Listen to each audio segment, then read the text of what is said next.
Berat untuk kita bayangkan perasaan seorang ibu bila kehilangan anak. Tapi itulah yang sedang dilalui oleh pelakon Amiza Aznan. Malam Isnin itu jadi malam yang tak mungkin dia lupa sampai bila-bila. Dalam tenang yang dia cuba kumpulkan, sebenarnya ada satu rasa yang masih tertinggal dalam hati. Ralat, terkilan. Sebab dia tak sempat berada di sisi anaknya, Andre Mikail, waktu anak itu menghembuskan nafas terakhir. Amiza cerita dia memang jenis emak yang berkepit dengan anak 24 jam, sangat protektif. Andre pun tahu macam mana kuatnya kasih seorang ibu yang sentiasa mahu ada di sisi. Sampai Amiza sendiri terfikir, mungkin anaknya tak mahu dia melihat detik itu. Mungkin Andre tak sanggup ibunya menyaksikan saat dia pergi. Mungkin dia takut emaknya tak mampu untuk terus melangkah.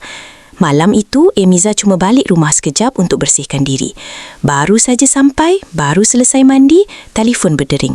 Di hujung talian, berita yang buat jantung seorang ibu seakan terhenti. Oksigen Andre semakin menurun. Dia akui sebagai ibu memang dia nak ada di sisi anak pada saat akhir. Itu naluri, itu fitrah. Tapi dia kata tak ada rezeki. Takdir sudah tertulis begitu. Keesokan harinya, suasana pilu menyelubungi tanah perkuburan Islam Ukai Perdana. Selepas disolatkan di Masjid Al-Khairiyah Keramat AU3, Andre selamat dikebumikan sekitar jam 10.40 pagi. Malam sebelumnya, kira-kira jam 10.15 malam di Hospital Kuala Lumpur, Andre pergi buat selamanya akibat kanser paru-paru. Bila bercakap tentang peribadi arwah, suara Amiza lembut tapi penuh bangga. Katanya Andre anak yang sangat baik, tak pernah meninggikan suara, tak pernah melawan. Dengan adik-adik pun tak pernah bergaduh atau berkasar.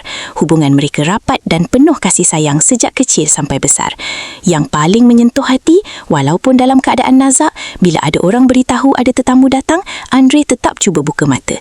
Dia tetap mahu hormat orang. Dalam keadaan lemah sekalipun, adabnya tetap dijaga.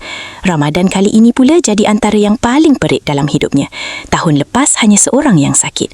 Tahun ini, dia diuji lagi dengan berita tentang Adrian. Dan dalam tahun yang sama juga, dia kehilangan Andre. Ujian datang berturut-turut tanpa henti. Amiza jujur mengaku, sampai hari ini dia masih belum nampak di mana kekuatan itu. Orang selalu cakap kena reda dengan qada dan qadar, kena teruskan hidup, kena move on. Dia tahu semua itu. Tapi sebagai seorang ibu, anak itu sebahagian daripada diri. Bila hilang, seolah-olah ada bahagian diri yang turut pergi. Buat masa sekarang, dia masih mencari jalan untuk berdiri semula. Namun dia percaya, satu hari nanti dia akan bangkit. Dia tak mahu terus tenggelam dalam kesedihan. Kisah ini bukan sekadar tentang seorang pelakon kehilangan anak. Ini tentang kasih seorang ibu yang tak pernah berkurang walaupun jasad anak sudah tiada di depan mata. Pada pandangan anda, adakah seorang ibu benar-benar boleh bersedia untuk kehilangan seperti ini? Atau sebenarnya luka itu akan kekal selamanya dalam diam? Terima kasih kerana menonton Chua Viral TV. Jangan lupa like, komen dan subscribe untuk terus dapatkan update terkini tentang dunia hiburan Malaysia. Jumpa lagi di video seterusnya. Stay tuned untuk lebih banyak kisah sensasi